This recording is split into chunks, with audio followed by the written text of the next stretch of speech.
Salut à tous, c'est Sully Perfecten, j'espère que vous allez bien. On se retrouve pour un nouveau numéro du Manso Catch, le numéro 39, qui fera évidemment la part belle à l'Elimination Chamber à Toronto, qui va avoir lieu la semaine prochaine. 2500 jours, spoiler, voilà, ça c'était le titre de ma vignette. Et oui, parce qu'en fait, voilà, si je veux faire une petite intro rapide, de façon totalement fortuite, hein, c'était juste parce que j'aime bien les chiffres et puis j'étais curieux de le savoir.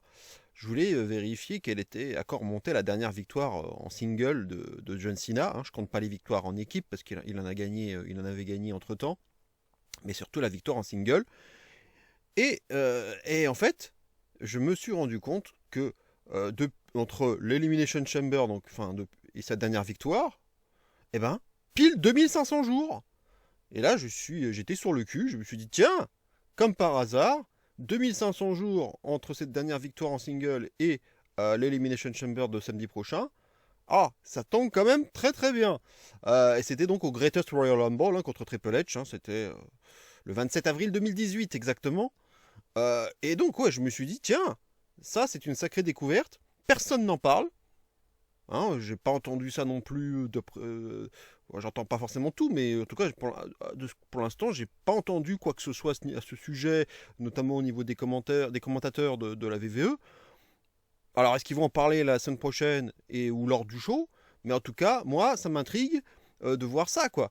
Quand même, voilà, ce décompte et ce chiffre, je dirais, symbolique hein, des 2500 jours. Est-ce que c'est un spoiler? On verra, hein, j'en reparlerai quand j'entrerai plus en détail dans les pronostics de l'Elimination Chamber. Mais pour moi, ça pose question quand même. Hein, surtout les Américains, voilà, qui sont très friands de statistiques en tout genre. Je ne peux pas croire qu'ils vont pas parler de ça à un moment donné, quoi.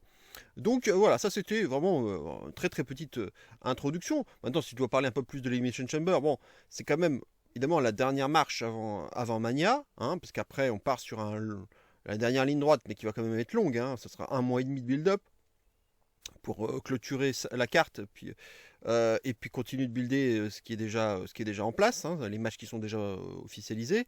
Donc ça va être très important à la fois ce qui va se passer au Chamber et aussi après. Donc c'est quand même une marche très importante. Et je trouve qu'en termes de pronostic, ce ne sera pas si simple que ça. Les 4 matchs qui ont été pour l'instant officialisés, je ne suis pas, moi, honnêtement, sûr à 100% de mes pronostics. Hein.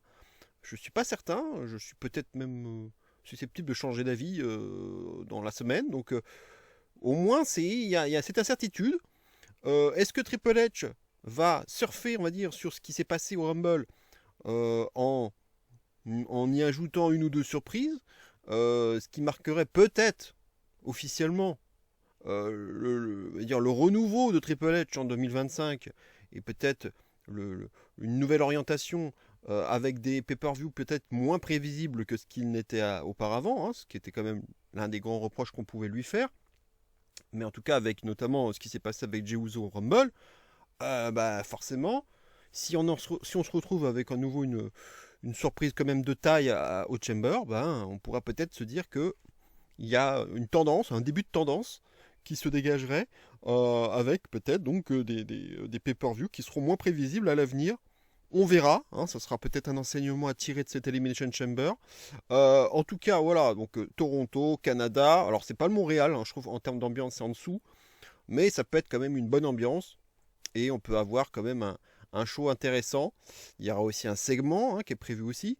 Bref, voilà, je voulais surtout parler donc de ces 2500 jours et puis donc de l'enjeu du fait que voilà, c'est la dernière marche et qu'il peut y avoir des surprises donc et que je ne trouve pas forcément ce pay-per-view si simple à pronostiquer. Voilà, maintenant je vais évoquer tout de suite le sommaire de ce Monso Catch.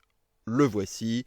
Donc évidemment les pronostics de l'Elimination Chamber Toronto et on terminera comme d'habitude avec le top 5 des matchs du mois écoulé, donc tous des matchs que j'ai préférés, toujours selon mes goûts personnels, avec toujours des difficultés pour faire des choix et puis pour surtout en retirer. Hein. Ça, c'est toujours un crève-cœur. Voilà, donc on va tout de suite passer donc au gros morceau, les pronostics de l'Elimination Chamber, avec d'abord le poster du show. Le voici, voilà. Alors, j'ai pas pris le poster avec la tête de Cena parce que ça a moins d'intérêt. Donc, j'ai pris l'autre qu'on peut aussi voir avec Jey Uso, qui d'ailleurs n'est pas prévu normalement dans le show. Bon, ça ne veut pas forcément dire grand-chose, mais en tout cas, il n'est pas prévu. Liv Morgan, elle sera là. Cena sera là. Rhea Ripley, pareil. Forcément, en tant que championne, elle n'a pas besoin, d'être dans le chamber, même si elle aurait pu défendre son titre. Finalement, ce sera 2 jours après Arrow contre Io Sky. Voldemort aussi qui sera lui également présent, et Bianca Belair est également présente lors du Chamber Match. Les horaires, il faut le repréciser, ce sera 1h du matin, heure française, et ce sera, on aura un countdown de 2h à 23h donc pour nous, donc à nouveau de la parlotte. Je crois de moins en moins là en la possibilité d'avoir un match de countdown, donc on va vite évacuer ça. Donc voilà, vous n'êtes pas forcé de suivre ce countdown de 2 heures. Hein. C'est quand même beaucoup de parlotte et de vidéo package en tout genre, avec probablement aussi 2-3 interviews ici ou là des principaux acteurs, enfin certains des principaux acteurs du show. Voilà, donc un peu ça, c'était pour la partie horaire. Et on va commencer tout de suite par, donc on va rentrer dans le vif du sujet. Donc avec 4 matchs annoncés et un segment. Je pense que c'est un format qui peut suffire, on va dire un peu à la Triple H, hein, on peut le dire maintenant. On n'aura pas forcément un match supplémentaire. La dernière possibilité, ce serait à Raw, hein, qu'on nous annonce ça à Raw, pas à SmackDown la veille du pay-per-view, mais à Raw, qu'on nous annonce encore un match qui serait le dernier. Voilà, mais j'y crois pas trop. Je pense qu'on peut s'arrêter à ces 4 matchs, et en plus un segment qui s'annonce peut-être un peu long, si c'est à l'image de ce qu'on a pu voir à SmackDown avant-hier. Hein. Voilà. Allez, justement, je vais commencer par ça, puisque c'est pas un match. Alors évacuons ça tout de suite. On va passer donc au segment avec The Rock, qui a demandé à Cody Rhodes à SmackDown de lui apporter une certaine réponse par rapport à une demande qu'il lui a faite à SmackDown, donc dans un segment qui a beaucoup fait parler et pas forcément bien. Hein. J'ai vu la note Cage Match du show, on est à grosso modo 2,5 sur 10, donc c'était catastrophique. Et forcément, le segment du Rock a largement contribué à cela. Et effectivement, on peut quand même beaucoup se poser de questions après ce segment. À mon avis, c'était quand même aussi l'effet recherché. C'est vrai que moi aussi, j'en perds un peu mon latin. C'est très difficile de suivre et de comprendre les agissements du Rock dès qu'il se pointe lors d'un show comme ça, et surtout quand ça tourne là autour de Cody, là, donc depuis 1 an qu'il est là, enfin qu'on le voit, où c'est beaucoup les montagnes russes avec lui, tantôt heel, tantôt face, et parfois inquiétant, même menaçant. On a l'impression que tout est possible avec lui, et que quelque chose peut se produire et renverser la table en un éclair. Et c'est vrai que cette annonce de la présence du Rock à SmackDown, donc qu'on nous avait annoncé, je crois, la veille de SmackDown, ça posait question, et d'autant plus que bon. Voilà, après cette volte-face du Raw de Netflix, là, du premier Raw sur Netflix, plus son absence au Rumble, moi, je faisais partie de ceux qui se disaient bon, voilà, c'est bon, alors le Rock, on le verra pas à Mania, ils ont changé le truc, voilà, il a turné face, il est pote avec Cody, voilà, puisque de toute façon, il sera pas à Mania, il n'y aura pas de match contre Cody, donc ils ont décidé finalement de la jouer cool entre les deux. Et voilà, on plie l'affaire et puis terminé. Voilà. J'avais quand même émis la possibilité qui me semblait quand même infime, mais je l'avais quand même gardé sous le coude, que le Rock nous work depuis le départ.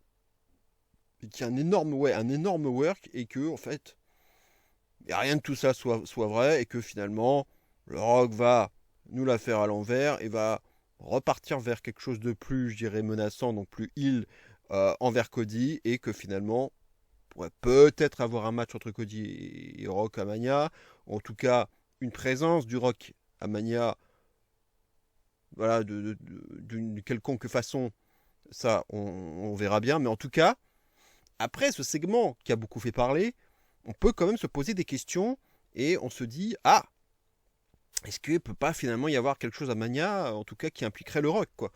Euh, et oui, alors c'est moi aussi j'en ai beaucoup perdu mon latin quand même dans ce segment où je n'ai pas forcément tout compris de ce qu'il voulait et de ce qu'il a dit. Maintenant, si dans les grandes lignes, ce qu'on peut comprendre, hein, c'est que, en tout cas, faudrait, il a rappelé à plusieurs reprises. Hein, il y a une phrase qui est revenue souvent, c'est quand le Rock dit à Cody, je veux que tu sois mon champion.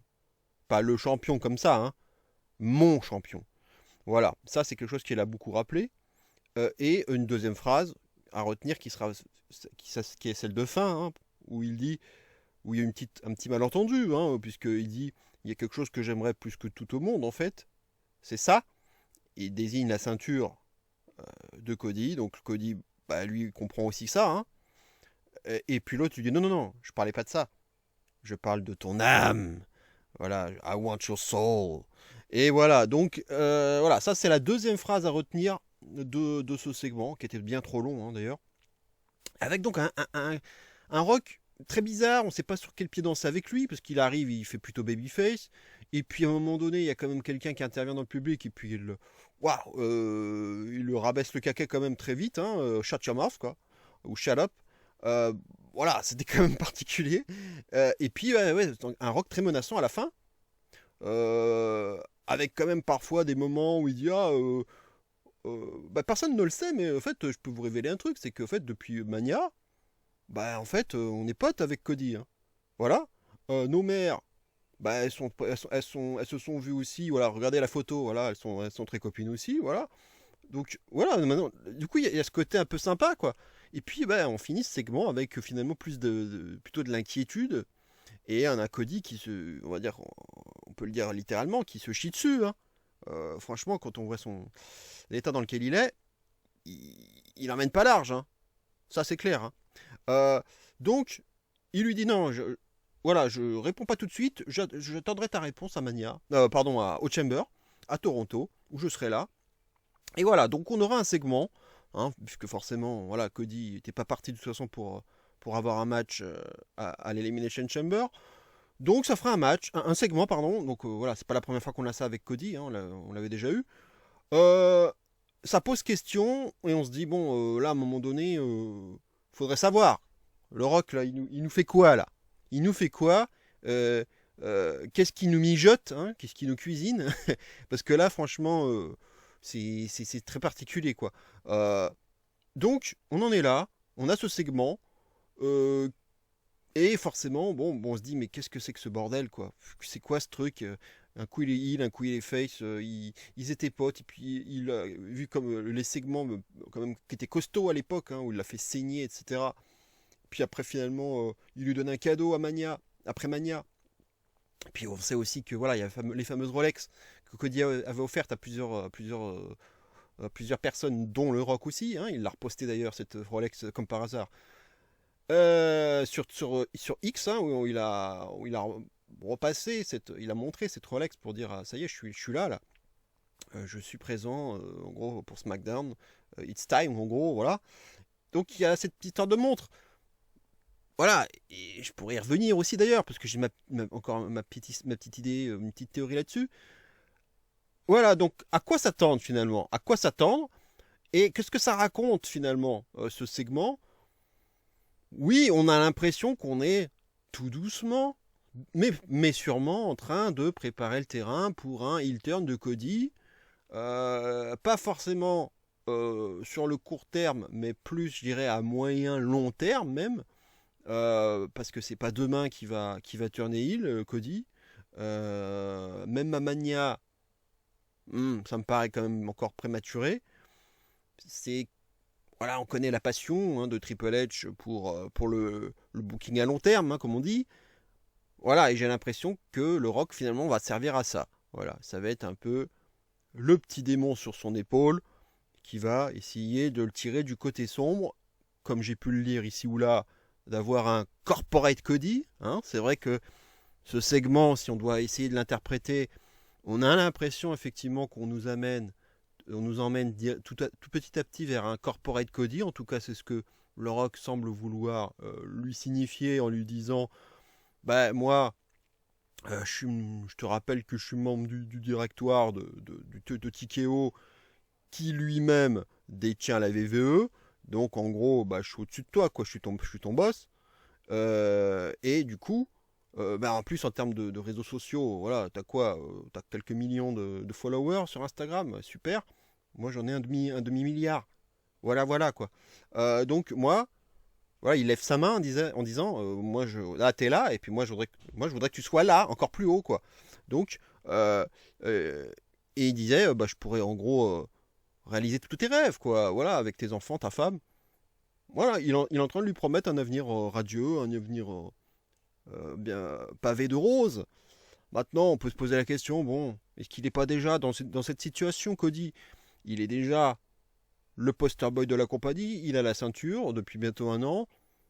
Il a une femme, il a un enfant, il est apprécié du public, donc il a déjà en gros déjà tout ça finalement. Et puis même, bah, VVE, oui, appartient à TKO, ok, mais est-ce que, bah, du coup, est-ce que ça fait pas a fortiori de Cody déjà le champion du rock finalement?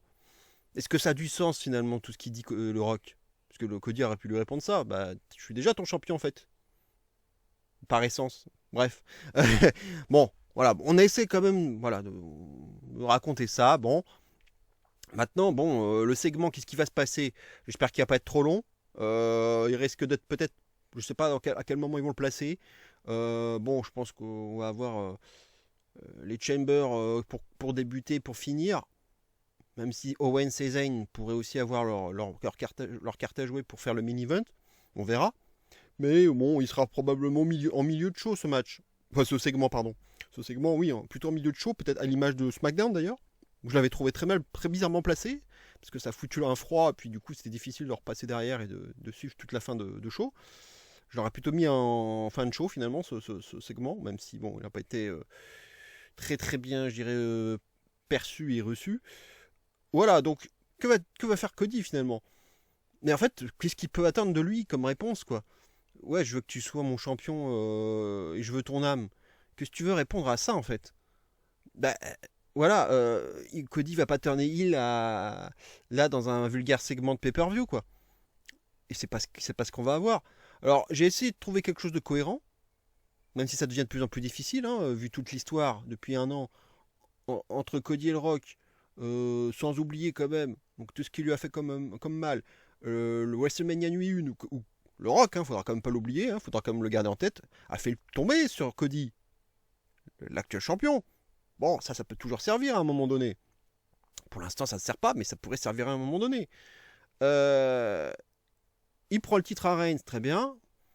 Une sorte de reconnaissance derrière à Raw, il lui offre ce cadeau là qu'on n'a toujours pas vu, mais bon, risque d'être cette fameuse montre là que portait, qu'avait mise Dusty Rhodes finalement un prêteur sur gage pour payer les cours de comédie de ses enfants. Ça serait apparemment une réplique de cette montre. Voilà, pas la vraie, mais plutôt une réplique. Bref, ça parle beaucoup de montres en tout cas, ce fameux cadeau.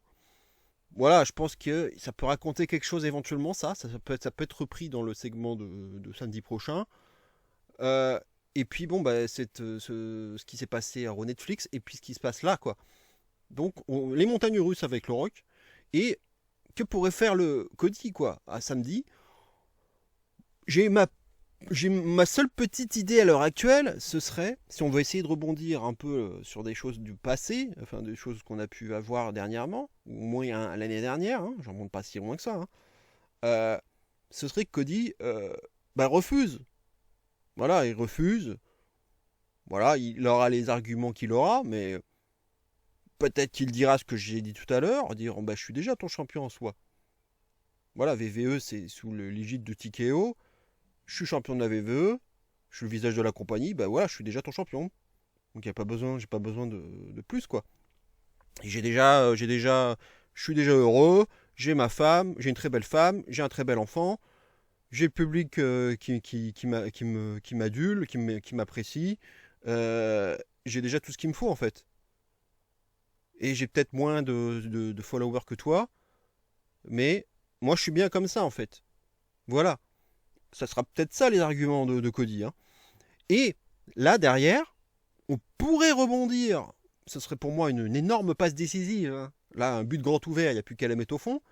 De repartir, revenir pratiquement un an avant, lors du Raw Postmania, donc avec le segment du cadeau euh, qui lui a mis dans la main, là, le Rock, à Cody, et avec cette fameuse phrase qui s'en est suivie: ne me brise plus jamais le cœur. Voilà. Parce qu'à ce moment-là, à cette époque, je me disais, justement, j'ai essayé de pas mal de faire de fantasy booking là-dessus, en me disant, qu'est-ce que pourrait faire Cody qui pourrait briser le cœur du Rock, et pour qu'on ait à nouveau une situation qui dégénère. Voilà, je me suis dit qu'il va y avoir un truc. Et là, là, il y a une ouverture. Là, pour moi, il y a une ouverture. C'est très justement le refus. Le refus de Cody, lors du segment. Voilà, qui refuse de devenir corporate Cody, en quelque sorte. Même s'il l'est déjà en soi. Il est déjà corporate Cody, bon, bref. Mais bon, on va dire, il refuse la demande du Rock. Et ça peut être la goutte d'eau qui fait déborder le vase, avec un Rock qui va très très mal le prendre. Et qui va dire à Cody, tu te souviens le cadeau que je t'avais fait après Mania, Arrow, l'année dernière, tu t'en souviens? Eh bien, alors que ce soit Raw ou SmackDown, peu importe, mais il pourrait lui dire, lors de la weekly là, qui va venir, ou que ce soit Raw ou SmackDown, peu importe, je veux que tu me rapportes ce cadeau que je t'ai offert et que tu me le rendes. Voilà, que tu me le rendes, parce que voilà, il n'a pas apprécié cette réponse de Cody, quoi, tout simplement, qui a refusé donc son offre, sa demande, et ça va tendre les relations entre le Rock et Cody, et donc en lui demandant de lui rendre ce cadeau, probablement la montre. Voilà, avec un Cody donc, qui va aussi un peu décontenancé à nouveau. Je pense pas que ce sera forcément physique entre les deux, mais à nouveau de la menace. Un Rock qui va être menaçant à nouveau et qui sera pas forcément, qui sera plus vraiment, parfois plus forcément très pote avec Cody, malgré ce qu'il disait, vendredi, hein. Voilà, pour moi, voilà, je n'irai pas au-delà en termes de fantasy booking parce qu'après ça peut aller très très loin. Mais moi, voilà, pour l'instant, voilà un peu les idées que j'aurai pour le segment. Voilà, j'espère que ce sera pas trop long. J'espère que ça va vraiment servir à quelque chose et que voilà, que ce sera plus intéressant que vendredi. Mais voilà, j'ai l'impression en tout cas que si ça doit avoir une utilité, j'espère qu'il y en a une, parce que bon, à un moment donné, ils savent ce qu'ils font, je pense, savez-vous, en faisant ça. Il va pas débarquer comme ça pour rien. Donc j'espère que ça va servir à quelque chose et que ça va peut-être servir. Alors ça sera un plantage de graines, encore une fois, avec Triple H, ça peut germer dans un an ou deux, ça peut être long, mais voilà, peut-être vers un futur heel turn de sa part. Voilà. Mais maintenant, je me méfie parce que je garde aussi en tête le fameux segment, son intervention après Bad Blood, l'arrivée surprise du Rock, lorsqu'il voit Reigns, Cody, Jimmy Uso sur le ring, et puis qui fait le fameux signe du coupe-gorge, là, après avoir fait le 1, 2, 3, coupe-gorge, et je me casse, voilà. Ça a servi à quoi au final ce truc? Est-ce que ça va servir un jour? Je ne sais pas, franchement. C'est pour ça, il y a eu tellement d'attitudes différentes de la part du Rock que, à un moment donné, ça devient difficile de recoller tous les morceaux et d'avoir un puzzle qui se tient, quoi.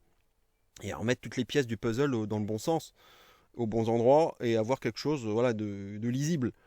À un moment donné, ça devient très très confus. Donc je ne sais pas si ils vont pouvoir vraiment se raccrocher aux branches et sauver les meubles et avoir quelque chose vraiment qui se tient au final, quoi. Voilà. Donc j'ai quand même quelques craintes. On verra bien. Voilà, on fera le débrief de ce segment, bien entendu. Et je ferai mes commentaires sur ce que j'en ai pensé et sur ce que ça peut raconter à l'avenir. Et notamment peut-être dans l'optique de Mania et même au-delà. Voilà.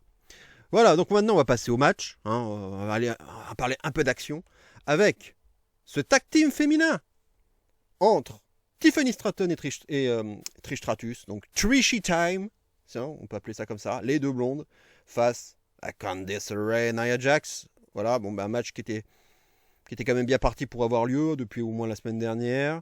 Je vous en avais parlé d'ailleurs quand j'avais fait les pronostics du Chamber.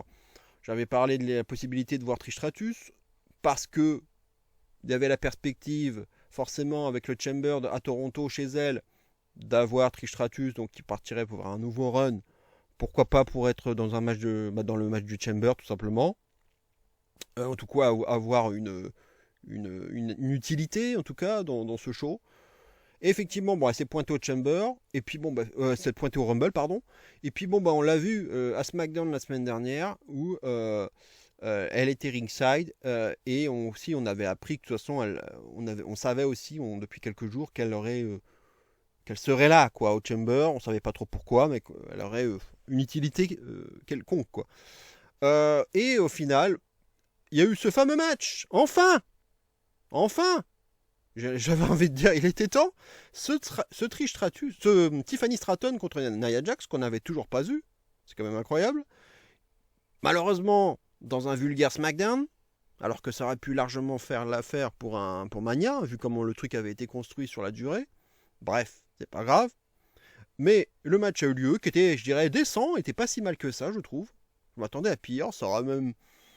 J'aurais pas trouvé ça dégueulasse à Mania d'avoir ce match, tel qu'ils nous l'ont proposé. Alors pas avec la même fin par contre, parce que la fin, elle est bébête. Nia Jax quand même, elle est là pour récupérer son titre. Donc Candice LeRae, elle fout tout en l'air.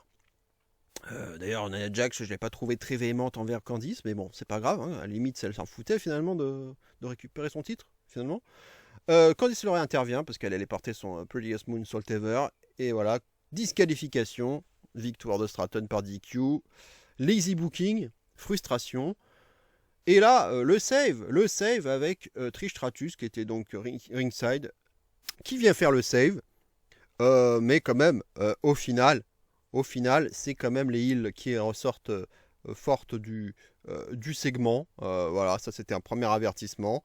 Mais déjà, on comprend que là, le 2v2 est bien parti. On a même eu une interview backstage. Bref, voilà, c'est là qu'on a entendu Trishy Time d'ailleurs.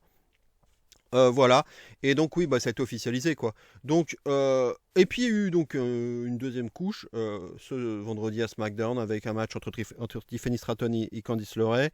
Victoire donc de Tiffany Stratton. Charlotte Flair, qui était déjà venue donc la première fois lors du segment de la semaine dernière. Puisqu'elle s'était fait démolir par un leg drop de Nia Jax Stratton. Donc les heels finissaient fort le segment, enfin le post-match. Et Flair s'est pointé comme une fleur pour enfin dire que c'était Stratton qu'elle allait affronter à Mania. Voilà, lazy booking. Que je n'ai pas compris d'ailleurs. D'ailleurs, j'ai pas aimé, je vous le dis tout de suite, que ce soit Jey Uso ou Gunther, Jey Uso ou Charlotte Flair, la façon dont les deux ont choisi leur champion, j'ai trouvé très lazy. J'ai pas aimé. Et stratégiquement, même si on reste dire une kayfabe, je suis Charlotte Flair. J'interviens pas maintenant parce que après ce DQ finalement, Nia Jax, elle est toujours pas évacuée de l'équation en fait. Elle est toujours potentiellement challengeuse parce qu'elle peut avoir un nouveau shot potentiellement. Bon, alors vous me direz c'est de la faute de Candice, certes, mais c'est pas de la faute de Jax là. Donc elle pourrait avoir un nouveau shot potentiellement. Donc ça veut dire que ça ne la retire pas de l'équation et donc ça veut dire que Charlotte Flair, stratégiquement, moi j'aurais pas attendu là. Alors certes elle était diminuée, Stratton. Bon ça fait très heel de faire ça. Ça fait pas génial de se prendre à une championne à terre, mais bon, on va dire qu'elle fait la heal. Et là, elle annonce qu'elle l'affronte elle. Sauf que, en faisant ça, tu ne t'assures pas d'avoir un match une contre une à Mania, parce que Jax n'est pas encore évacué de l'équation, et qu'on peut tout à fait avoir encore un Stratton Jax numéro 2.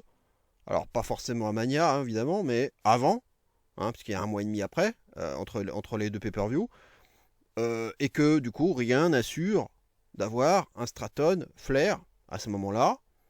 Donc, ça pourrait être aussi un Nia Jax Flair. Donc, Flair, pour l'instant, je trouve que le timing était bizarre. Bref, voilà, j'ai pas trop aimé cette intervention. Et donc, ouais, donc après la victoire donc, de Stratton sur Candice LeRae, hein, sous les yeux d'ailleurs de Flair, Prettiest Moonsault Ever, 1, 2, 3. À nouveau intervention de Jax. Trish Stratus fait à nouveau le save. Mais bon, les heals finissent encore fortes, hein, avec un... Alors, oh là là, le Annihilator, hein, le Banzai Drop, était horrible de la part de Jax, puisqu'elle s'est posée comme une fleur sur les deux à la fois, qui étaient empilés. C'était pas beau, mais en tout cas, quoi qu'il en soit, les heals ont encore fini fort ce segment, donc 2 semaines d'affilée, et une Flair qui en profite à nouveau, voilà, alors avec une Stratton à nouveau affaiblie, elle montre le signe, le logo de Mania, et puis voilà, donc Flair pour l'instant, voilà, elle se pavane face à une championne affaiblie, voilà. Bon, je suis pas fan de ça, et malheureusement on a encore un mois et demi comme ça, hein. Je le sens mal, ce build-up, je le sens très mal, et Jay Gunther, pareil. Donc là je suis déjà pas très chaud au niveau des build-up, hein. Et puis avec un rock en plus comme ça, qui se pointe là-dedans, on comprend rien de ce qu'il fait. Oula, ce build-up de Mania, où il n'a pas une bonne odeur là pour l'instant, hein. Il me plaît pas trop, hein. Je peux vous le dire. Bref, voilà le contexte. Il y a encore un SmackDown, un dernier SmackDown là, qui sera à Toronto d'ailleurs, sur place.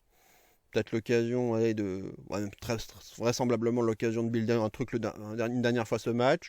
Alors peut-être cette fois-ci avec un avantage pour les faces, parce que là je trouve que bon, les faces prennent cher, hein, elles prennent cher.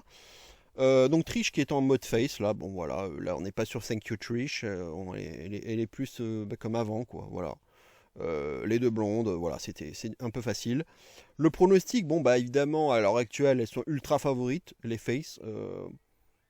Oui, bah c'est le retour in-ring de Stratus, chez elle, en compagnie de la championne qui a besoin de prendre du momentum avant d'affronter Flair à Mania. Oui, bah oui, forcément, oui, on a les... Et puis en plus, elles ont beaucoup subi la feud, là, pour l'instant. Donc oui, ça paraît logique d'aller vers les faces. Ce serait mon pronostic à l'heure actuelle, qui me paraît très logique.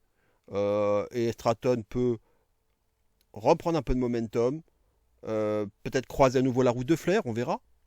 Mais en tout cas, voilà, et partir vers un build cette fois-ci vraiment avec en une contre une. Maintenant, attention, parce que Jax, comme je le disais, est-ce qu'ils vont s'en tenir à ce 1v1 qu'on a eu, donc, mais qui s'est fini par un DQ? Ça me paraît un peu light de finir la rivalité comme ça, avec un 1v1 donc, qui s'est pas fini clean, et un tag match, un vulgaire tag match.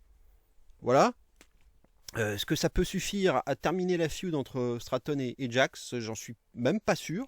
C'est pour ça que, même si je vais pronostiquer les faces, hein, pour l'instant, mais j'exclurai pas, parce que je trouve que une victoire des Heels peut s'écrire aussi. Donc par rapport au fait que Jax n'est pas rayé pour moi de l'équation, à mon sens, hein, elle n'est pas vraiment rayée de l'équation, et qu'en plus, vu qu'on a une Flair qui est toujours en train de profiter des miettes, hein, en se pavanant là devant toujours une Stratton affaiblie, eh bien pourquoi pas refaire le coup là après une défaite, et justement si c'était Jax qui faisait le pin sur Stratton, ça légitimerait à nouveau la possibilité d'avoir une chance pour Jax au titre, qu'elle ne gagnera pas bien sûr, voilà, ça c'est pas le but, mais d'avoir une nouvelle chance dans un match, alors que ça serait à SmackDown, hein, ça serait pas, il y a plus de place, il y a plus la place, il y a plus le choix après, hein, après c'est Mania, donc ce sera SmackDown,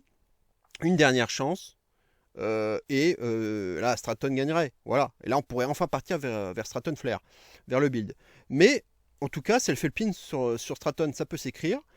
Une Stratton qui sera peut-être en plus affaiblie après le match, tout comme Stratus. Et du coup, à nouveau une intervention de Flair pour à nouveau se pavaner devant la carcasse de Stratton. Une troisième fois d'affilée. Ça se raconte, totalement. Ça se raconte. Donc, j'exclurai pas cette possibilité, malgré le fait que voilà, les faces soient ultra favorites, que Candice va forcément être la candidate idéale pour prendre le pin. Maintenant, c'est quoi la suite pour, je pense à Stratus. C'est quoi la suite pour Stratus? Est-ce que c'est un one shot? Est-ce que c'est déjà la fin du run? Ou alors est-ce qu'on peut aller jusqu'à Mania? Parce que si on va jusqu'à Mania, Stratus, on fait quoi d'elle? Je la vois pas en une contre une. Est-ce qu'ils vont pas faire un Nia Jax Stratus? C'est pas ouf. Par contre, ils peuvent faire un tag match, un petit peu prestigieux, un petit tag match. Mais à nouveau, alors Candice Jax, forte peut-être de leur victoire donc au Chamber, face à une triche qui va aller se trouver quelqu'un d'autre, hein, puisqu'évidemment Stratton sera prise. Et là, bon, j'espère pas, mais peut-être le retour de Becky Lynch à ce moment-là. Mais bon, le triche Vortex, ça m'emmerderait pour Becky, hein, venir, parce que c'est vrai que la dernière fois qu'on avait vu triche, bah, c'était le Steel Cage match, là, le fameux Steel Cage match avec Becky. Donc, on revient avec ce duo-là, en bon terme, hein, cette fois-ci. Ouais, non, franchement, on s'en ferait chier pour Becky. Et puis bon, bah, si c'est Lita, ça n'a pas de sens. Becky, triche Lita, c'est bon, ça c'est la facilité. Et puis bon, voilà, quand elle était heal l'année dernière, c'est bon. Triche, c'est bon. On avait compris que elle avait attaqué Lita, donc ça n'avait pas de sens en fait. Ça n'avait pas de sens de voir ça. Donc si elle se rabiboche comme ça n'a aucun sens. Bref, je sais pas ce qu'elles vont faire. Moi, je verrais pas qu'en plus Jax et Candice partir vers les titres tag à Mania avec un multi-women match, puisqu'il y a pas mal d'équipes là qui pourraient éventuellement se présenter là. Même Raquel et Liv Morgan notamment aussi. Il y en a plusieurs là, je pense, et ça le permettrait aussi voilà, de caser un max de monde. Et là, je pense qu'il y a une ouverture pour un match multi-women autour des titres tag. Donc, ce sera peut-être la bonne piste pour Candice et Jax et Stratus, pardon, j'ai du mal avec leur nom là, qui se ressemblent. Trish Stratus qui n'aura peut-être rien à faire hein, finalement et qui s'arrêtera à Toronto et puis voilà. Il n'y a peut-être pas à chercher plus loin. Bref, en tout cas, pour moi, les deux équipes peuvent gagner. Pour moi, c'est pas si simple que ça à prédire. Mais pour l'instant, je vais vers les faces, ce qui me semble le choix le plus sûr à l'heure actuelle. Et puis histoire de regagner, de donner un peu de momentum quand même, notamment à la championne. Et puis bon, bah, elles ont beaucoup subi, c'est vrai. Pour l'instant, les faces reste à voir ce qui va se passer lors du SmackDown de la veille. Parce que si les faces repartent vers quelque chose de plus favorable pour elles, attention hein, au fameux booking inversé. Ça, c'est le grand théorème hein, du catch hein, en général. Allez, on va passer maintenant au match suivant. Kevin Owens contre Sami Zayn. Et j'ai ajouté la petite mention, hein, parce que c'est important. Unsanctioned match. Voilà. Alors à nouveau, on va reparler de cohérence, mais bon, toujours pareil. Hein. Moi, je ne comprends toujours pas l'absence de Randy Orton, qui a pris un pile driver maintenant il y a plusieurs mois, qui ne revient toujours pas. Cody a subi un package pile driver. Sami Zayn a subi un package pile driver. Et puis les deux, ouais, on les voit déjà. Hein. Cody, il est vite revenu. Sami Zayn, on le voit déjà là. Bref, ok, ils reviennent très très vite. Bon, voilà. On va évacuer ça. Bon, je pense qu'Orton, il y a un problème. Parce que là, c'est pas possible. Est-ce que c'était vraiment d'ailleurs ce plan-là qui était prévu d'avoir un Owens Zayn là maintenant? Est-ce que c'est un truc d'attente en attendant Orton? On verra. En tout cas, quoi qu'il en soit, les suites du Rumble, alors, où je reprochais ce Owens Cody, le dernier match du Rumble, qui était le meilleur match du show, que j'avais trouvé un peu regrettable, je dirais, l'inutilité de Sami Zayn. J'en avais pas parlé lors de ma review, mais justement, j'espérais quand même que cette inutilité de de Sami soit finalement utile, scénaristiquement parlant, et c'est ce qui s'est passé, puisque effectivement Sami Zayn s'est fait détruire par Owens avec donc ce package pile driver. Et donc Owens a très mal vécu justement le fait que Sami ne fasse rien pour l'aider au Rumble. S'en sont suivis quelques promos, alors c'est du classique, hein, les deux sont beaucoup foutus sur la gueule, se sont beaucoup rabibochés dans leur carrière, leurs destins sont très liés forcément, mais là c'est différent, là il n'y aura pas de retour en arrière, il n'y aura pas de pardon possible, patati et patata. Sami Zayn, il veut sa revanche, il veut affronter Owens, même s'il n'est pas à 100%. Adam Pearce l'a prévenu. Finalement, on est en train de revivre la situation avec Orton. Hein. C'est un peu pareil, hein, finalement. Je veux dire, quand Triple H avait prévenu Orton, c'était pareil. Hein, c'était un peu pareil. Et là, cette fois-ci, c'est Adam Pearce qui prévient Sami Zayn, quoi. Il dit attention, voilà, je t'aurais prévenu.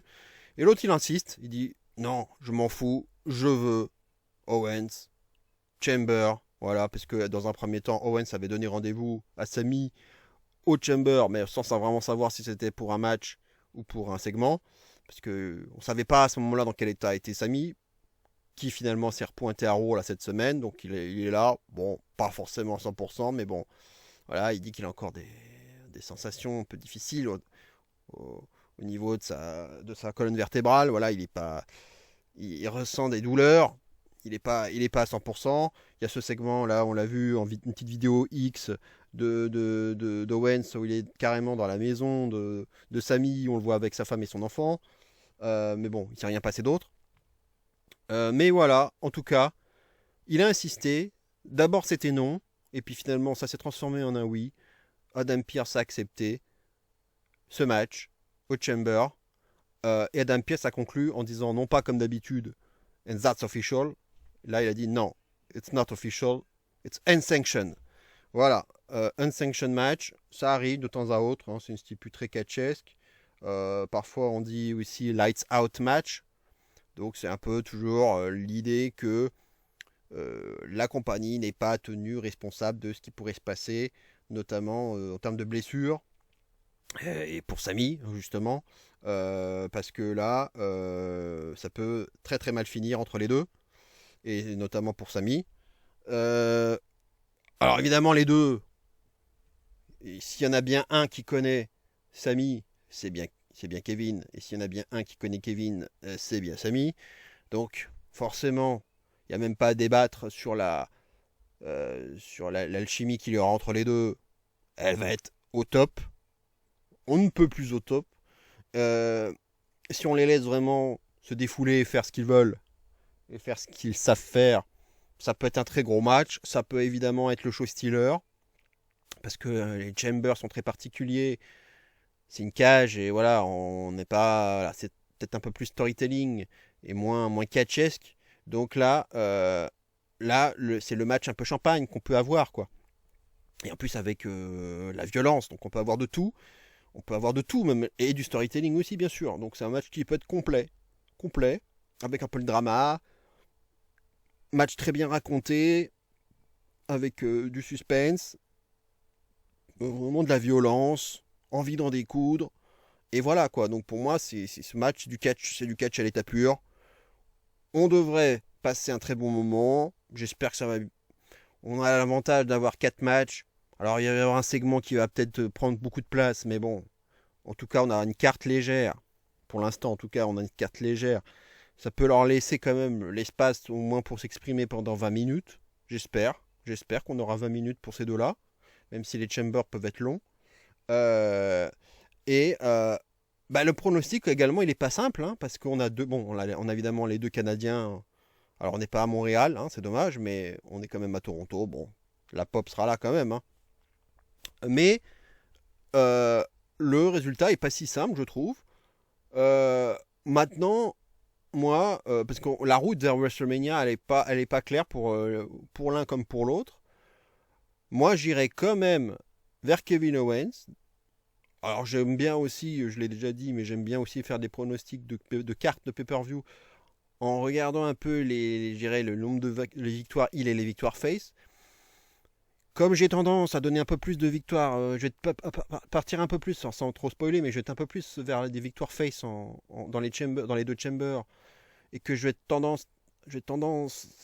avoir tendance à donner la victoire à Tiffany Stratton, à Trish Stratus.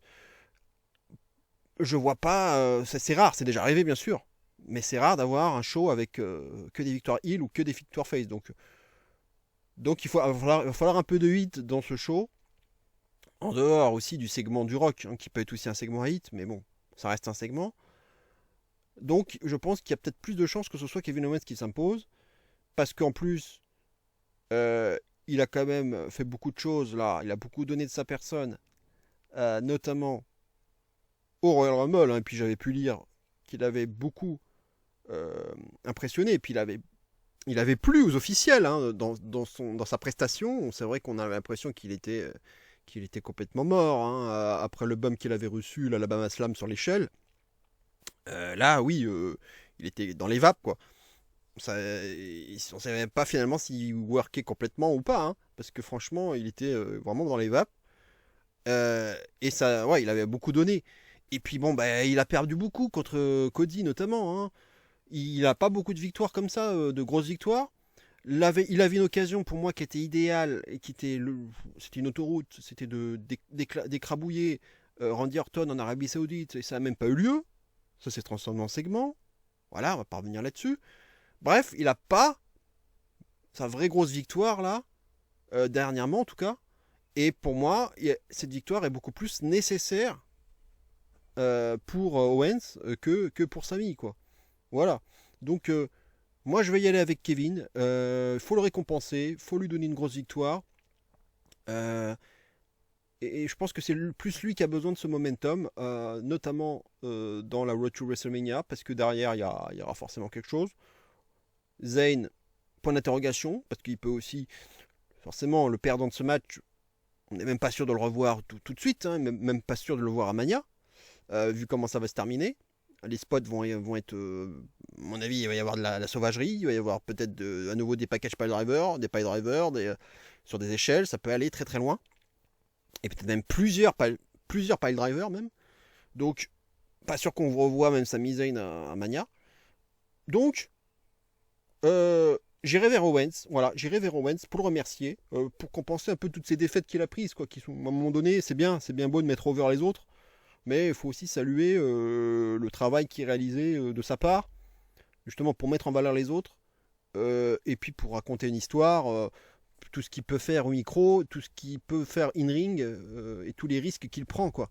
À un moment donné, ça aussi, ça doit aussi être récompensé, voilà. Et puis, bah, c'est un match unsanctioned, donc ça veut dire qu'il n'y a pas non plus de DQ, évidemment. Donc, ça veut dire aussi possible intervention. Et à nouveau, alors, je vais rabâcher. Mais Orton, il revient quand? Bordel! Orton, il revient quand?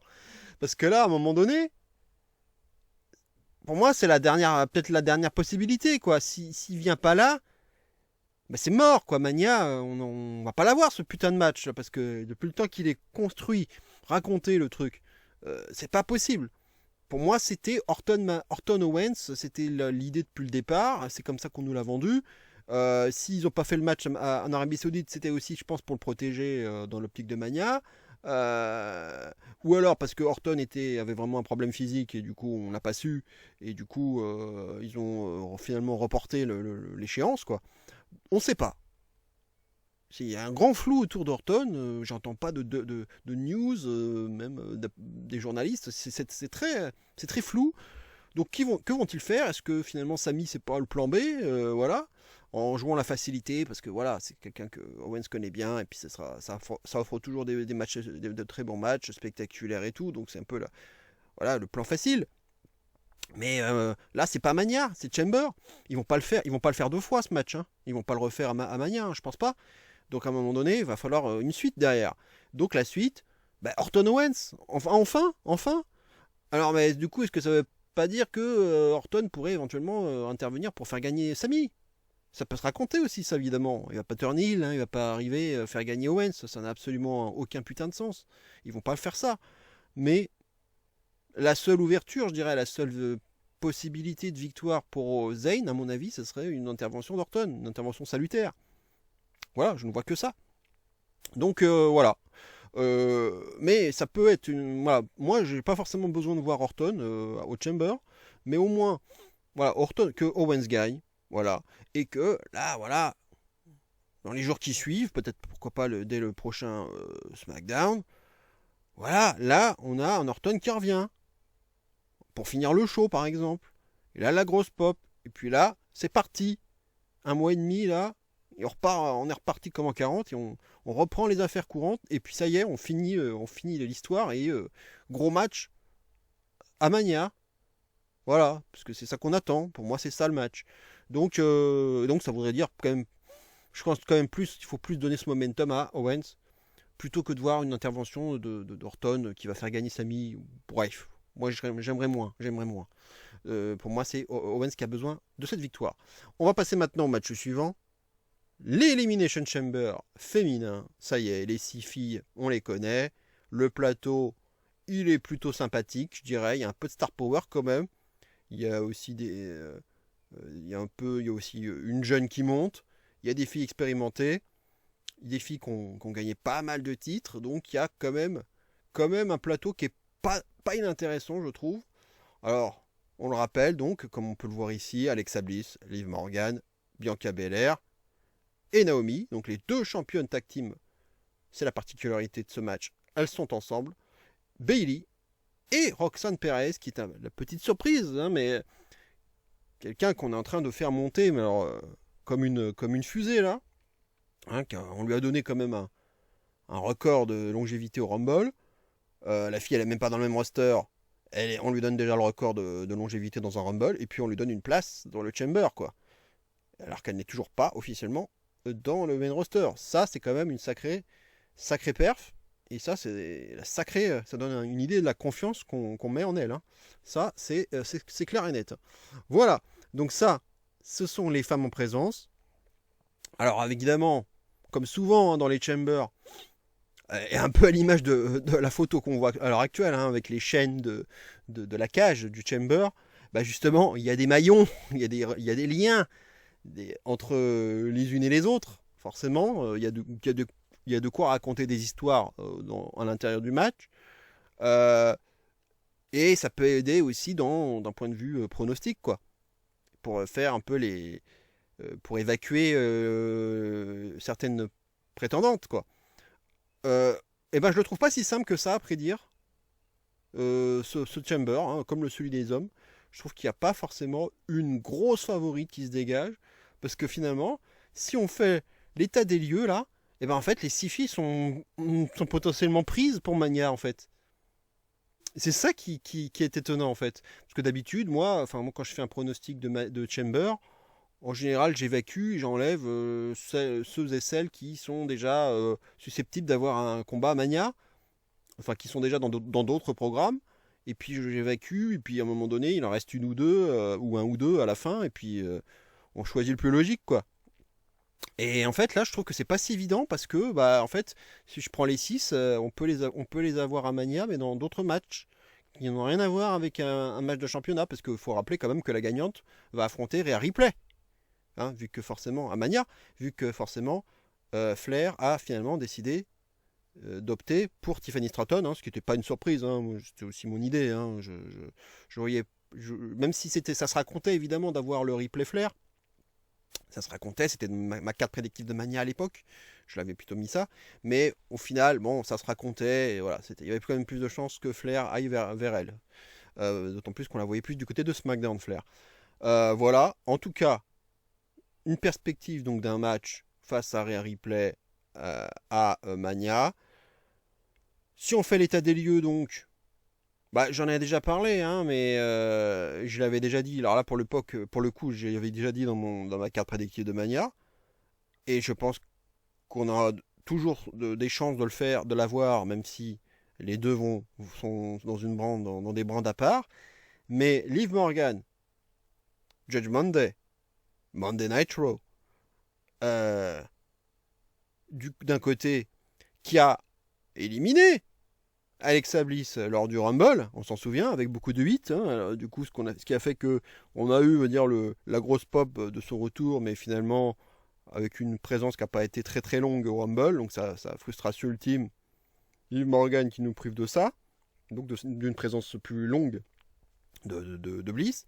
Bliss donc est, elle, côté SmackDown, donc dans une autre brand, mais avec des glitches. Ça y est, on les voit les glitches dans ces interventions. Alors pour l'instant on la voit pas beaucoup, mais on a vu des glitches. Ça y est, la ramification avec le Wyatt Six, voilà, n'est plus à discuter. Ça y est, ils vont le faire. Et donc on en revient à mon fantasy booking. 2 femmes de chaque côté, et les hommes sont là aussi. Voilà, il y aura forcément un homme à enlever. Ça risque d'être Uncle Audi pour avoir l'égalité en termes d'hommes, sauf si ils veulent, puisque c'était aussi dans les histoires ces derniers temps, d'avoir un nouveau membre de le Judgment Day. Ce serait peut-être l'occasion, peut-être, si ils teasaient un peu là-dessus, quelque chose là-dessus, peut-être mettre un 4e homme, ce qui permettrait d'avoir du coup une égalité totale avec 4 hommes et 2 femmes, et du coup d'avoir donc ce big match là, ce big match de clan mixte, qui pour moi fait sens complètement là, avec ce qui s'est passé au Rumble, et donc les glitches donc avec Bliss, donc qui vont vraiment à un moment donné mettre du côté du Wyatt Six, même si j'aurais aimé qu'on la voit faire un peu autre chose que ça, mais ils vont le faire. Et du coup, un gros combat quoi, un gros combat mixte, gros bordel. Ça peut être sympathique. Faut bien avec un build-up, voilà, ils auront encore un peu de temps, mais bon, il faudra faire vite parce que Wyatt Six, on les voit pas beaucoup. On avait entendu dire qu'il y avait eu une blessure qui avait empêché le Wyatt Six de revenir là dernièrement, donc c'était un peu, du coup il se passait rien. Mais bref, il va falloir vite revenir là-dessus. Mais en tout cas, forcément les interactions entre Bliss et Morgan font que pour moi je les exclus des gagnantes potentielles, puisque pour moi elles vont s'affronter, en tout cas. Alors est-ce que ce sera en une contre une ou carrément clan contre clan, ce que je trouverais peut-être plus intéressant, clan contre clan. Ça peut être une meilleure idée, je pense. Je pense qu'il faut qu'il y en ait une qui élimine l'autre, quoi. Il faut absolument qu'il y ait quelque chose qui se passe entre les deux. Au Chamber, Morgan a éliminé Bliss au Rumble. Ils peuvent peut-être en remettre un petit coup pour la hit, que Morgan élimine Bliss, pour réveiller encore un peu plus, éveiller le côté sombre de Bliss. Ça peut être une idée. Plutôt que si on avait un 50-50 avec Bliss qui élimine Morgan. Donc j'irais plus dans l'autre sens. Moi, j'intensifierais la hit avec une Morgan qui éliminerait Bliss à nouveau. Voilà, 2 fois d'affilée, donc dans les 2 pay-per-view, les 2 derniers pay-per-view. Ça peut être une idée. Et puis voilà, en tout cas, il faut raconter quelque chose entre les deux, ça c'est sûr. On les a beaucoup comparés, donc forcément ça se raconte aussi, d'avoir une feud entre les deux. Voilà, et donc pour moi je les évacue parce que pour moi ça va être ça le programme pour Mania. Bayley, elle est très reliée à Roxanne Perez actuellement parce qu'elles ont des interactions à NXT, et elles en ont même eu un petit peu dans le main roster, mais le match n'a pas eu lieu entre les deux, quoi. Donc il y a toujours une porte possible, et un match qui pourrait avoir lieu d'ailleurs à Mania, mais également à Stand and Deliver. S'ils veulent donner un petit match d'adieu à Roxanne Perez à NXT, finir contre une taulière comme Bayley, ça peut être pas mal du tout. Et ce match, on nous l'a protégé. Donc là, à nouveau, c'est un peu la même logique que Morgan Bliss. Des interactions entre les deux. Forcément, il faut raconter quelque chose entre Perez et Bayley. Voilà, des interactions. L'une qui élimine l'autre. Voilà, à nouveau. Raconter quelque chose. Une mauvaise réaction peut-être aussi derrière. Si c'est Bayley qui élimine Perez qui réagit mal, et derrière Bayley se fait sortir. Classique, efficace, mais ça raconte quelque chose et c'est facile, tout le monde peut le comprendre. Bref, j'attends aussi des interactions entre les deux. Mais j'ai gardé quand même possibilité, même si elle est infime, que Perez soit la grande outsider de ce match. À nouveau, si on veut que, si on se dit peut-être que Triple H va devenir un peu plus audacieux dans ses bookings et va nous réserver quelques surprises comme avec Diuso, pourquoi pas nous sortir la grosse wildcard, Roxanne Perez, qui n'a encore rien fait dans le main roster, qui n'y est même pas encore officiellement, ou en tout cas elle va bientôt y être, pour aller arracher cette victoire au Chamber, ce qui serait une énorme surprise, une grosse performance. Et pourquoi pas, elle est heel, replay face, donc voilà, ça c'est facile, on peut facilement s'investir en replay, voilà, on n'a pas forcément envie de soutenir Perez en face, et derrière, on a une belle affiche, quoi, une affiche qui serait fraîche, pourquoi pas, ça se raconte. Maintenant, ouais, non, je mettrai pas ma pièce dessus quand même, hein. Sauf si vous voulez vraiment miser de l'argent et gagner un bon paquet, ouais, là, ouais, je vous conseillerais à ce moment-là d'aller vers Roxane, ouais. Et alors il y a deux personnes à nouveau liées. Finalement, on a 3 trios, hein, dans ce combat, hein. On a les 2 blondes, on a Perez et Bayley, et on a Belair et Naomi, les championnes tag. Forcément, il y a de quoi raconter quelque chose aussi. Il peut y avoir une misco, il peut y avoir une trahison, pourquoi pas. Un coup de tresse malencontreux, à nouveau, de Belair envers Naomi, voilà. Il peut y avoir des choses qui peuvent se raconter. Et alors ça y est, je me disais, bon, Cargill, c'est au frigo, on attend, il se passe rien. Et ils ont fini par ressortir l'affaire du placard, il y a pas longtemps, même la semaine dernière, avec Aldis, qui avait du nouveau. Des images exclusives à montrer aux championnes. Alors, un petit moment de flottement, hein, parce que la télécommande ne marchait pas, ça déconnait. Grand moment de solitude, là. Jusqu'à ce que les images apparaissent. Donc des images amateurs, filmées par on ne sait qui, bref, on sait pas. Et on voit, oui, sur la scène, sur le parking, là, on avait vu l'ambulance, hein, à l'époque. On voit, oui, effectivement, on reconnaît Liv Morgan et Raquel Rodriguez qui filaient par le côté, comme ça. Donc là, on se disait, ah ça y est.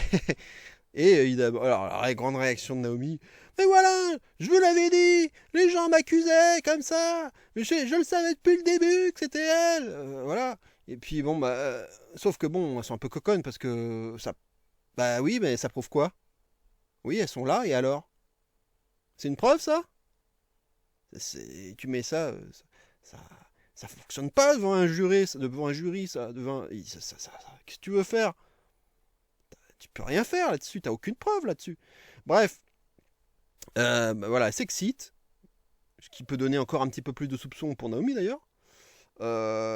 Et voilà, donc elles ont décidé de se venger, elles se sont pointées à Raw, bon, l'affaire n'a pas avancé d'un iota, hein.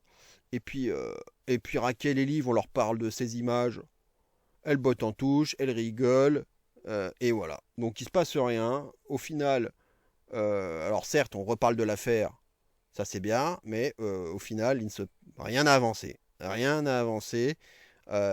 Et on a toujours la grosse inconnue dans l'affaire Cargill, qui peut enfin peut-être atteindre un nouveau tournant dans ce Chamber, avec peut-être la grande intervention de Cargill, ça y est, qui va avoir envie de s'attaquer à celle qui l'a agressée, en sachant de qui il s'agit, puisqu'elle l'a peut-être vu son agresseuse, donc elle va directement l'attaquer. C'est peut-être là qu'on va voir le choc.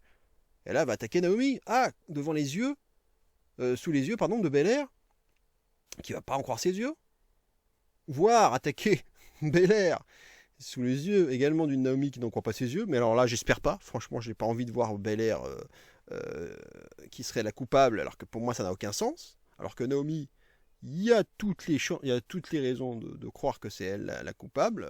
J'en avais déjà parlé de toute façon dans ma vidéo prédictive de Mania. Alors d'ailleurs, le match que j'avais prédit, il risque pas d'arriver, je pense. Ce serait Bayley, parce que je la voyais plus de mèche avec Naomi contre Belair et Cargill. Mais bon, là j'y crois plus trop à cette histoire, parce que Bayley, on l'écarte vraiment beaucoup maintenant de l'histoire.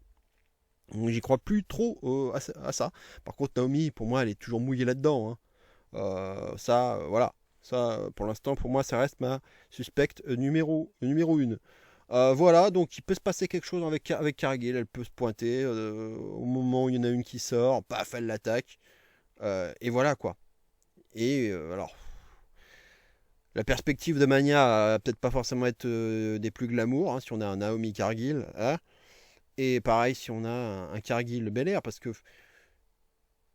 dans les deux sens, ça voudrait dire qu'on veut donner un push solo à Cargill alors qu'elle n'est pas prête.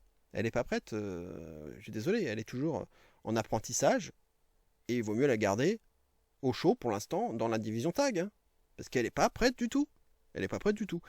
Bref, tout ça finalement pour dire que, bah oui, bah, les 6, elles ont. Parce que finalement, Belair et Naomi sont toujours championnes tag. Et que, comme je le disais tout à l'heure, moi je verrais bien un multi-women match pour les titres tag à Mania. Bah, alors à moins qu'elles perdent leur titre dans l'intervalle. Belair et Naomi, bah, pour moi, elles ont aussi potentiellement déjà un autre match prévu, quoi. Donc, alors à moins de jouer sur le coup du bah, j'ai deux matchs, j'ai un match en nuit 1, j'ai un match en nuit 2, hein, je pense à Bianca notamment, ils peuvent le faire. Hein. Bah voilà, y a rien d'éclair pour aucune des 6 filles en fait. Les 6 filles peuvent déjà avoir quelque chose à faire à Mania. C'est pour ça que je trouve pas ce match si évident à pronostiquer. En plus, si on prend en compte donc l'audace, peut-être le début d'audace de Triple H, hein, donc on sait jamais. Mais moi, je vais y aller vers celle qui d'ailleurs, alors ça tombe bien, hein, ça correspond à celle qui est favorite à l'heure actuelle. Et j'avais la même idée. C'est Belair. Pour moi, ça serait plutôt Belair. Alors, oui, il y a eu beaucoup de rumeurs. Oui, le Rhea Ripley Belair serait dans les tuyaux pour Mania. C'était une idée parmi d'autres. Mais c'était une idée. C'est un match qui a été très protégé. On a eu quelques interactions entre les deux, oui, qui donnaient envie, c'est vrai. On nous a bien protégé ce match. Les deux, en plus, sont pas dans la même bande. Donc, et puis il y en a une qui est championne tag, l'autre qui est championne solo. Donc oui, a a priori, il n'y a rien qui les rapproche actuellement. Il n'y a rien. Donc, ouais. Et puis bon, attention, hein, il y a quand même cet Io Sky, Rhea Ripley qui reste quand même qui me rend un peu perplexe parce que bon, alors il n'a pas lieu au Chamber, donc on va dire qu'au moins c'est déjà ça. Parce que là, il n'y a aucune chance pour Io Sky au Chamber. C'est l'affronter Ripley. Le lendemain, enfin 2 jours après, Raw, bon, qu'est-ce qu'ils vont faire? Soit ils jouent l'audace, la grosse audace. Io Sky prend le titre, j'y crois pas une seule seconde. Franchement, j'y crois pas. Soit on protège Io Sky dans la défaite. Bon, un minimum. Mais du coup, on fait quoi avec elle? On la met aussi soit avec Kairi Sane qui serait de retour, soit avec Asuka qui serait de retour aussi. Ça devient compliqué. Soit avec Dakota Kai, pareil. Et on la fout vers les titres tag également dans le multi-women match que j'avais en tête. Bon, ce qui serait un peu déceptif pour Io Sky, mais à ce moment-là, peut-être qu'il faudrait lui donner justement cette petite récompense. Ce serait peut-être le but. Ou soit, bah voilà, en fait, elle perd complètement clean, et puis voilà, et puis terminé, quoi. Enfin, terminé. Ah oui, on mettrait quand même Io Sky sur les titres tags, enfin, on la reléguerait, entre guillemets, là-dessus. Mais on aurait peut-être une victoire un peu plus clean, un peu plus décisive de Rhea Ripley. Bon, finalement, j'irais peut-être plus vers la victoire de Ripley, mais en protégeant la défaite d'Io Sky. Voilà, moi j'irais peut-être plus vers ça. On verra. Elle a quand même un très beau clip, hein, Raw, hein, donc il y a peut-être quand même encore des idées, quand même des plans pour Io Sky. Mais voilà, on peut avoir une idée, peut-être un freeway, hein. Peut-être que on va protéger ça et que Belair aura finalement un freeway avec Io Sky et Ripley, ce qui peut être aussi une très très belle affiche. Hein. Moi j'irais très bien vers un triple threat. Hein. L'affiche serait très belle. À voir, voilà, il y a une petite incertitude autour d'Io Sky surtout. Mais donc oui, voilà, les petites rumeurs de plans entre Belair et Ripley, oui, pourquoi pas. Mais voilà, il y a quand même cette grosse histoire de Cargill qui est quand même, mine de rien, qu'elle soit intéressante ou non, la grosse storyline féminine, l'une des grosses storylines féminines de ces derniers mois à la VVE. Pour moi, elle avait une odeur de Mania, hein, en tout cas qu'elle aboutisse à Mania. Il y a encore un mois et demi, il y a encore moyen de savoir qui a fait quoi, qui a été l'agresseuse, que va faire Cargill, et voilà, d'avoir les explications, quoi. On verra, je sais, pour l'instant c'est quand même très flou, et on peut avoir peut-être la perspective, c'est pas impossible donc que Belair catche 2 fois, avec les titres tag par exemple en nuit 1, et puis son match contre Rhea Ripley en nuit 2, ou inversement. Ça aussi c'est une possibilité, c'est tout à fait envisageable. Et bah, j'ai quand même envie aussi de donner un peu la récompense, un peu à la Kevin Owens, alors dans un autre registre, de faire remercier quand même, remercier, féliciter Belair quand même pour l'année 2024 qu'elle a eue, quoi, parce que alors, je dis pas qu'elle a rien gagné, hein, elle a quand même eu les titres tag, mais surtout pour avoir carried Bianca Belair, Jade Cargill, pardon, pendant toute l'année là, d'avoir essayé de la porter, d'avoir essayé de la rendre crédible, d'avoir essayé de nous donner l'impression que c'est une catcheuse. et c'est, Dieu sait que c'est compliqué. Euh, et voilà, et de cette mise sur le bas-côté, d'avoir mis de côté ses ambitions solo, notamment de tourner autour du titre, d'avoir fait tout ça, donc d'avoir mis tout ça de côté, pour le bien de Cargill, parce qu'il fallait, ils ont décidé que c'était Bianca qui aurait ce rôle un peu ingrat, je dirais, mais qu'elle a essayé de faire du mieux qu'elle a pu. Et pour ça, je pense que ça mérite un cadeau. Voilà, ça mérite une récompense. Le catch, c'est aussi ça. On peut donner des titres, je dirais, pour récompenser, voilà, un travail. Et voilà, on l'a mise un peu sur le bas-côté l'année dernière. Là, ça peut être l'occasion de la remettre vers quelque chose de plus solo. Ce serait bien, justement, du coup, ce serait l'occasion de changer de champion tag à Mania, justement, s'ils font un match tag pour les titres, en donnant par exemple la récompense à Io Sky et voilà, l'une des membres de Damage Control, voilà, peu importe qui ce sera, et ce qui permettrait à Bianca de vraiment repartir vers du solo, quoi. Alors on verra si elle sera en feud avec Belair, avec Naomi, on verra. Mais en tout cas, voilà, pour moi ce serait l'idée.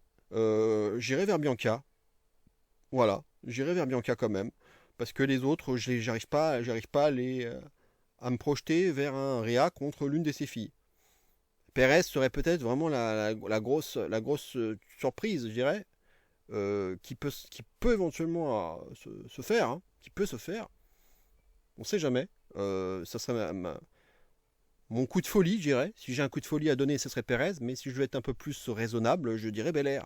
Voilà, pour moi, ce serait plutôt elle.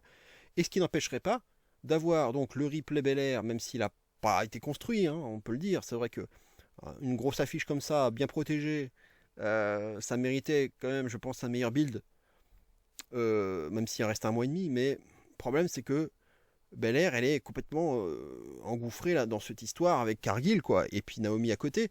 Donc c'est quand même difficile de lui donner l'espace nécessaire pour respirer et pour nous raconter une belle histoire avec Rhea, quoi. Ça serait un peu dommage. Ça serait un peu gâché, je dirais, en termes de build-up, parce que ça méritait un meilleur build entre ces deux-là. Mais s'ils veulent vraiment y aller avec Belair Replay, à ce moment-là, bah oui, il y aura néanmoins des choses à raconter, il y aura quand même des segments micro, il y aura des choses à dire, mais il y aura quand même toujours en toile de fond cette affaire Cargill, quoi, qui risque peut-être d'empoisonner ce build-up. Sauf si, à ce moment-là, on se dit que bah, voilà, Naomi est la seule responsable, Cargill veut lui faire la peau, on les laisse toutes les deux, et puis Belair, bah, elle se désolidarise totalement de Naomi, euh, et voilà quoi. Et en fait, voilà, et puis bah, quitte à changer de championne, ou même rendre le titre vacant, voilà, je n'ai plus rien à faire avec toi, allez, la ceinture, bye bye, et voilà, là je vais me concentrer maintenant vers Rhea et vers Mania, voilà. Bref, voilà, ça sera pas facile à construire tout ça, mais voilà, j'y vais avec Belair. Donc le in-ring, il peut y avoir des belles choses, il peut y avoir des belles manœuvres, hein, elles sont toutes capables de faire de belles choses. C'est toujours un match compliqué, le Chamber, hein, il peut y avoir toujours des petits ratés, mais il y a des histoires à raconter, il y a des liens entre les unes et les autres, Il y a beaucoup de choses à faire. Intervention surprise de Cargill notamment, je pense. Voilà, il peut peut-être y avoir un truc autour du Wyatt Six ou du Judgment Day, on verra. Raquel peut tout à fait aussi avoir son rôle à jouer. Il ne faudra pas oublier Raquel. Voilà, je pense que il y a des choses, des grosses histoires qui peuvent avoir justement des conséquences sur les résultats, enfin les éliminations des unes et des autres, quoi. Mais pour moi, victoire de Belair. Et on va passer enfin au possible mini-event. Ce sera peut-être pas le cas, mais c'est quand même les bien possible. Ça serait l'Elimination Chamber masculin, qui est quand même, voilà, faut le dire, stacked. Et avec beaucoup de star power. Hein, et là, ils ont mis les petits plats dans les grands. Mais on peut le dire. Avec donc Damien Priest, Logan Paul, Seth Rollins, Drew McIntyre, John Cena et Voldemort. Là, effectivement, ils ont fait très très fort au niveau du Star Power. Pas d'énormes surprises, je trouve, en termes de résultats sur les matchs de qualif. Franchement, c'était peut-être un peu, il y avait peut-être un petit doute pour moi sur le Logan Paul Rey Mysterio, si vous voulez vraiment aller à fond vers le Star Power, avec une possible victoire de Mysterio. Mais voilà, ça me choque pas de voir Paul gagner. Voilà, mais globalement, voilà, les résultats étaient attendus. Bon, alors oui, on peut toujours se dire, ah oui, bah, Cena, il n'a pas fait grand-chose. Hein, il a juste dit, je m'annonce au Chamber, et puis voilà, sans se qualifier. Bon, c'est ce qu'avait dit Voldemort aussi. Mais bon, voilà, on va dire c'est John Cena, c'est sa dernière année. Voilà, pourquoi pas, franchement, bon, ça me choque pas outre mesure, on va dire. Voilà, en tout cas, il y a de belles affiches. Et à nouveau, là, la métaphore de la chaîne, hein, il y a des maillons entre ces hommes-là. Il y a des choses qui se racontent, forcément. Je pense évidemment en premier lieu à ce trio infernal, Rollins, McIntyre, Voldemort, qui se sont beaucoup foutus sur la gueule ces derniers temps, notamment l'année dernière. Et forcément, bah, il y a des choses qui sont encore à finir, des histoires pas finies.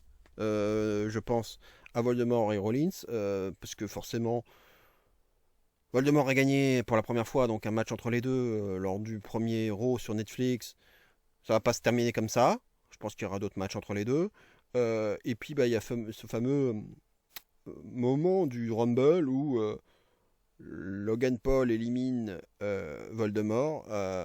Et puis on avait Rollins et Reigns qui étaient déjà à l'extérieur. Ça se bastonnait. Et puis à un moment donné, Rollins a pété un câble.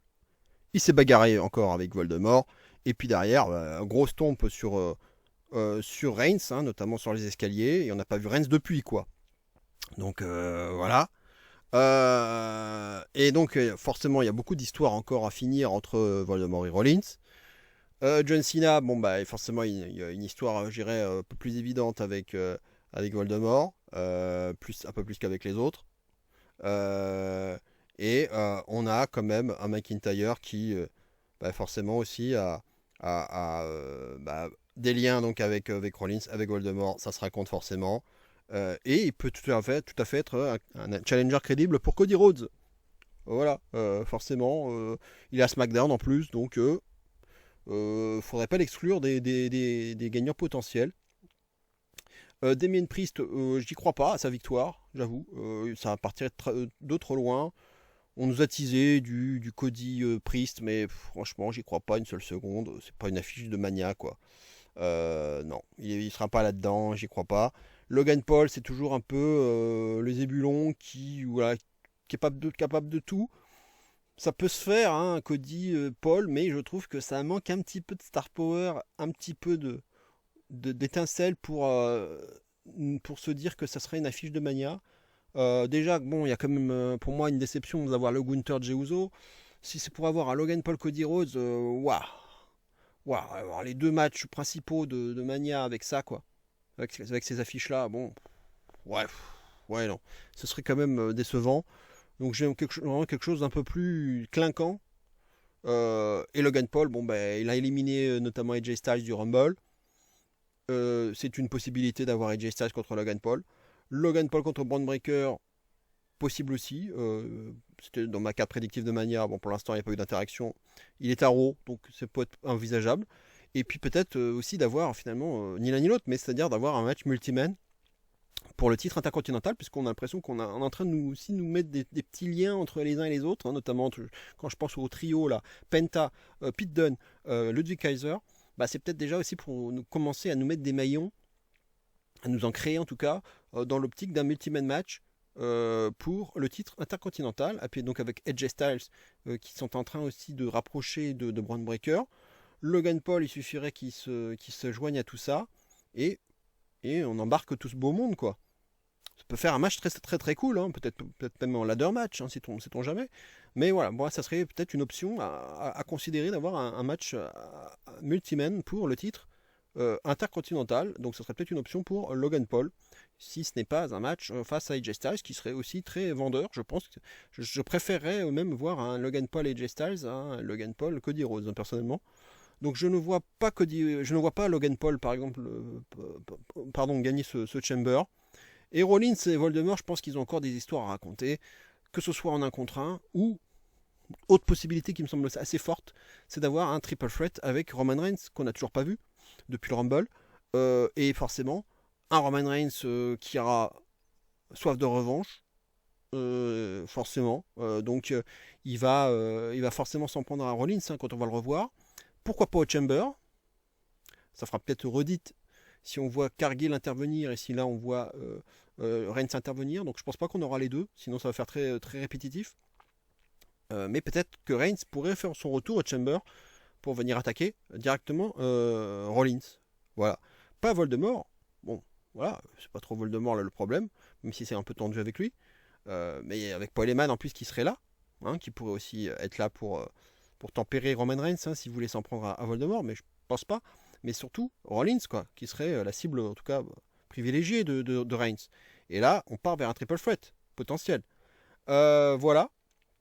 Donc je pense qu'il y a des plans. Il y a des plans. Sinon, je vois pas l'intérêt de faire cette grosse bagarre qu'on a eue au Rumble entre les 3 hommes. Je pense que il y a quelque chose à faire de ce côté-là. Et puis, bah évidemment, il y a John Cena qui est là. Et donc, ces fameux 2500 jours, dont pour l'instant personne ne parle. J'ai eu un coup de peau terrible. On a juste eu la curiosité de savoir depuis combien de jours il n'avait pas gagné un match en single. Et quand je tombe sur 2500, je me dis ah, c'est quand même incroyable quand même que ce soit pile sur ce chiffre, quoi. Donc bah oui, alors est-ce que c'est un spoiler? Peut-être, hein, ça reste un chiffre, hein. Mais en tout cas, ça se raconte. À un moment donné, on va pas jouer toute l'année là-dessus sur sa dernière victoire solo. À un moment donné, il faut qu'elle arrive. Et puis il faut quand même légitimer un peu son potentiel title shot pour un titre, quoi, parce que c'est ça, il faudrait aussi quand même un peu le légitimer, quoi. Surtout quand t'as pas gagné depuis 2500 jours. Donc là, bah voilà, un victoire au Chamber, voilà, face à des cadors, hein, pour la plupart. Il y a quand même, ça donne un petit peu plus de crédibilité quand même. Et voilà, bah là ça marque le coup. Voilà, et puis on arrête d'en parler de cette losing streak, hein, ça serait bien. Voilà, on va pas faire ça pendant parce que j'espère qu'ils vont pas jouer là-dessus toute l'année, quoi. Et le mec il va perdre tous ses matchs pendant toute l'année et puis il va gagner le seul match qu'il va gagner, ça va être son match d'adieu, quoi. Ils sont capables de le faire d'ailleurs. Mais bon, non, s'ils veulent vraiment le mettre autour d'un titre, parce que je pense qu'ils vont quand même à un moment donné le mettre sur un titre, pas forcément pour le gagner, mais au moins pour le mettre dessus en tant que challenger, bah il faut le crédibiliser, donc il faut qu'il gagne un match avant. C'est évident. Là, je veux bien qu'il s'invite au Chamber, mais il va pas s'inviter dans un match de championnat, donc il faut déjà qu'il se le mérite. Donc voilà, là c'est l'occasion de se le mériter et puis d'être sur la carte de Mania. Voilà. Donc, mon pronostic, il ira vers John Cena, qui d'ailleurs lui aussi, comme Belair, est favori. Voilà, c'est le favori à l'heure actuelle, et pour moi c'est logique, hein. Même si c'est l'ancien, c'est le gars qui va prendre sa retraite. Ouais, ça paraît pas forcément intuitif comme ça, mais voilà, la symbolique du 2500e jour, le fait qu'il soit pas trop impliqué dans les histoires contrairement aux autres, parce qu'il y a aussi, oui, je n'en ai pas trop parlé, mais il y a aussi alors ça reste une rumeur, mais ça parle beaucoup de Damien Priest contre Drew McIntyre à Mania aussi. Les deux sont à SmackDown, il y en a un qui est heel, il y en a un qui est face, donc pourquoi pas. On se souvient évidemment que Priest à Mania l'année dernière avait caché sur McIntyre, donc ça se raconte, hein, 1 an après, hein. L'histoire se répète.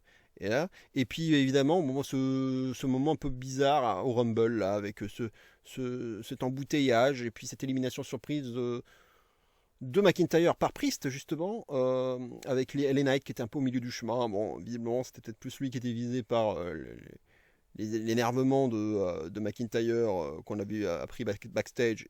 Puis d'ailleurs, les deux se sont retrouvés à nouveau dans le ring lors du match de qualif, justement, où il y avait les Knights qui étaient impliqués. Donc forcément, c'était un peu tendu entre les deux, mais bon, de ce qui se disait backstage, finalement, ça s'est bien passé. Alors, ils sont pas là d'être les meilleurs amis du monde, mais ils ont été professionnels, on va dire. Et ils ont pu assurer, je dirais, le match, même s'il y avait des moments où on se disait, oula, est-ce que c'est pas du shoot tout ça là C'était un peu tendu. Voilà, donc il y a une rumeur de Priest McIntyre, donc ça aussi. Alors, ça reste une rumeur. Maintenant, McIntyre, oui, moi ce serait un peu mon Roxanne Perez à moi. Alors d'une certaine, enfin, c'est pas vraiment comparable, mais parce que là, Perez, ça reviendrait vraiment très très loin. Mais en tout cas, en termes d'outsider, de choix numéro 2, je dirais, ce serait, moi je dirais plus, si c'est pas Cena, hein, bien sûr, ce serait McIntyre voilà, qui est heel, qui a aussi subi beaucoup de revers, qui court après ce titre, hein, puisqu'il l'a quand même eu 5 minutes à Mania l'année dernière, et bientôt un an après, il n'a toujours pas. Donc à un moment donné, pareil, hein, booking à la Bel Air, booking à la Kevin Owens, le booking de la récompense, à un moment donné, hein, il faut, voilà, c'est bon, ça fait un moment qu'il l'a pas eu ce titre, parce que je compte pas les 5 minutes de Mania, donc ça peut être aussi une belle occasion en lui donnant cette chance contre Cody. Alors ça sera peut-être pas Mania, mais ça sera peut-être dans un pay-per-view, je dirais, plus secondaire, entre guillemets. On verra, mais en tout cas, forcément avec Cody et Drew qui sont tous les deux à SmackDown, donc forcément à un moment donné, on va l'avoir ce match, hein, on va l'avoir. Les deux ont été en équipe en plus, hein, les Dashing Ones, hein, ils en avaient déjà un peu parlé de ça, donc ça peut se raconter à nouveau ça. Et puis en plus, la façon dont le personnage de Cody va potentiellement évoluer dans les semaines et mois à venir, voilà, il peut y avoir des choses à raconter aussi par rapport à ça, quoi. Voilà, mais donc... et puis, la victoire de Voldemort, qui était aussi évidemment une possibilité, il est je crois, il est généralement deuxième en termes de cote, donc il est quand même... ça reste Cena, mais quand même, il est deuxième. Ça se raconte, mais en même temps, moi, je trouverais ça bizarre, parce qu'il y a toujours cette fameuse faveur. Et pour moi, c'est un peu la même logique de raisonnement pour moi que pour le Rumble. C'est pour moi, il n'a pas besoin de gagner le Chamber, parce que s'il gagne le Chamber, la faveur n'a pas grand intérêt, puisqu'à ce moment-là, il se mériterait directement une place en main event de Mania, quoi. C'est ce qu'il recherchait, quoi. C'est ce qu'il recherche. Voilà, bon, là on aurait le Cody Voldemort, voilà, qui avait été un peu teasé. Voilà, ils ont eu des interactions aussi au micro, les deux. Donc oui, ça se raconte. Et elle n'a pas forcément besoin d'utiliser cette faveur envers Eman dans un match contre Cody à Mania, quoi. Et ça y est, il est au mini-event, il a ce qu'il a obtenu, point barre. Alors, est-ce que on va pas utiliser le segment du Rock, on va utiliser les histoires qu'il y avait eu à l'époque entre le Rock et Voldemort pour s'obtenir une faveur, mais là, bon, on partirait trop loin, et puis à ce moment-là, ça sert plus à... On s'écarte de l'histoire, parce que là, c'est pas Eman l'histoire, enfin, la faveur, elle est envers Eman, c'est pas le Rock, qu'est-ce qu'il vient de foutre là-dedans? Il va demander au Rock il va demander pardon à Paul Heyman de demander au Rock, parce que le Rock, lui, là, il est dans le board, donc utiliser, voilà, faire un coup de billard à plusieurs bandes pour Heyman, toi t'as le bras long, si tu demandes aux membres du directoire de TKO de faire ceci ou de faire cela, hein, voilà, et puis à ce moment-là, Voldemort, il gagne le titre face à Cody à Mania, il turn heel, enfin bref. Voilà, je soupire. C'est voilà ma réaction, je soupire. Non, c'est trop alambiqué. Et pour moi, je vois pas gagner le Chamber, parce que du coup, cette faveur n'aurait pas grand sens, donc pas grand intérêt. Ça y est, il gagne, c'est bon. C'est bon, il est à Mania, il est dans le main event de Mania, voilà. C'était ce qu'il cherchait. Voilà. Pour moi, c'était ça son but. Donc, non, pour l'instant, je le mettrai de côté. Je pensais même à un truc un peu fou. Forcément, avec toutes ces histoires, tout ce qu'il avait pu dire sur l'Arabie Saoudite, et vu que le Rumble de l'année prochaine c'est en Arabie Saoudite, est-ce qu'ils vont pas garder, alors ça fait loin, hein, mais est-ce qu'il va pas se servir du fait qu'il ne sera pas au Rumble de l'Arabie Saoudite pour essayer justement de s'offrir un raccourci, je dirais, pour avoir ce main event de Mania 42 du coup, en utilisant le fait qu'il ne sera pas justement en Arabie Saoudite, quoi. Bon, bref, ça va très très loin ce que je dis là, hein. C'est beaucoup trop loin là. Bref, voilà, pour moi, ça reste Cena. Voilà, qu'on le veuille ou non. Cody Cena, ça va peut-être pas être forcément très bandant, mais au moins il y a du star power. Voilà, ça fera. C'est plutôt vendeur sur une carte de Mania. Le dernier Mania de Cena, avec une chance au titre. Ça se raconte. Par contre, j'espère qu'on aura. Parce que là, on a 2 full babyface, donc attention à ce que ce soit pas ennuyeux en termes de build-up. Les deux n'ont pas envie de se jeter des pics. Les deux s'apprécient, voilà. L'un est un peu, je dirais, l'héritier de l'autre, en quelque sorte. Ça peut se raconter autour de ça, mais bon, à un moment donné, bon, si c'est pour juste compter fleurette, ça va pas être très intéressant. Voilà, donc il faudra voir. Alors peut-être que justement, le fait qu'on veuille peut-être faire tourner Cody à terme, ça va peut-être servir peut-être au moins de ça va peut-être au moins être un peu plus intéressant en termes de personnage, d'évolution pour Cody, qui sera peut-être encore un peu chamboulé parce que lui a dit le Rock, et peut-être qu'il sera un petit peu plus peut-être inquiétant, il sera peut-être moins souriant que d'habitude, il sera, malgré le refus qu'il aura peut-être retourné au Rock, au Chamber, bah, peut-être qu'il sera encore marqué par tous ces événements, et que ça permettra d'avoir un build-up entre Cody et Cena qui sera peut-être un peu plus intéressant avec un peu plus de relief. Voilà. C'est un peu l'espoir que je pourrais avoir en cas de victoire de Cena. Voilà. Sinon, il y aura du bon catch, il y aura du storytelling, je pense. Il y aura les belles manœuvres, hein, notamment avec Rollins et Logan Paul, qui seront là, je pense, pour ça. Il y aura les big guys entre Drew McIntyre et Damien Priest. Voilà. Un peu de testostérone, là. Voilà, pour nous amener ça, avec peut-être un peu de tension entre les deux. Et puis voilà, le Star Power, qui serait plus du côté de Voldemort et de John Cena. Là aussi, ça se raconte aisément. Voilà, et puis j'en ai pas parlé pour les hommes comme pour les femmes, mais j'espère pas. Ce serait la fameuse 7ème personne, qu'on n'a pas vu venir. Mais bon, ça c'est du Vince, c'est à la Vince, j'ai pas envie de voir ça. Voilà, tout simplement, je ne veux pas de 7ème invité. Que ce soit chez les hommes ou les femmes. Voilà, donc la vidéo est assez longue, j'ai déjà dit tout ce que je voulais à peu près sur le Chamber. Voilà, j'espère que ça sera pas filler, de toute façon quoi qu'il arrive, parce qu'on va offrir 2 challengers. On peut avoir un Sami Zayn Owens qui peut offrir de belles perspectives pour l'après-mania. On a le segment Rock Cody, j'espère qu'il va pas servir à rien. On peut avoir aussi des choses du côté du titre féminin de SmackDown avec Stratton, la présence de Flair, on verra. Le retour peut-être de Cargill, le retour peut-être d'Orton, bref. Non, je vois pas un show filler. Il peut y avoir vraiment des choses intéressantes. J'espère que ce show va vraiment être un moment charnière dans la Road to WrestleMania, que ça va redonner même un peu d'intérêt, parce que franchement, moi, pour l'instant, ce début de Road to WrestleMania ne m'enthousiasme pas beaucoup, je dois le dire. Hein. Voilà, ça c'est mon avis personnel, bien sûr. Voilà, on va conclure cette vidéo par le traditionnel top 5 des matchs que j'ai préférés, donc sur la période donc sur le dernier mois, donc c'était du 26 janvier au 23 février, donc à aujourd'hui pour être exact. Et puis évidemment, donc on sera pas beaucoup aux États-Unis, on sera même pas du tout aux États-Unis, je peux vous le dire tout de suite. On va commencer par le numéro 5 du classement, et il s'agit de Chris Brooks contre Shuji Ishikawa. C'était dans le show DDT New Year, New Hero 2025, A New Story Begins. Voilà, un titre un peu long. 26 janvier, c'était pour la date, 4,5 pour la note, match qui comptait pour le KOD Openweight Title détenu par Chris Brooks depuis novembre dernier. Nous sommes évidemment, comme toujours, ou quasiment au Korakuen Hall dans le main event du show. Un match qui va vite vriller lorsque le clan de Chris Brooks, Schadenfreude International, interviendra pour distraire Ishikawa, ce qui va conduire ensuite à une folle bataille d'agrafeuses entre le champion et son challenger. Les torses saignent et même le front d'Ishikawa sera agrafé. Brooks prendra plus tard un énorme piledriver sur une table disposée à l'extérieur. La table explosera alors dans la foulée. Ishikawa va alors en profiter pour saigner le front du champion avec un morceau de la table. Ishikawa est rude et enchaînera ensuite les coups de boule pour aggraver le saignement au front du champion. Le champion résiste au courage et portera une énorme avalanche butterfly suplex.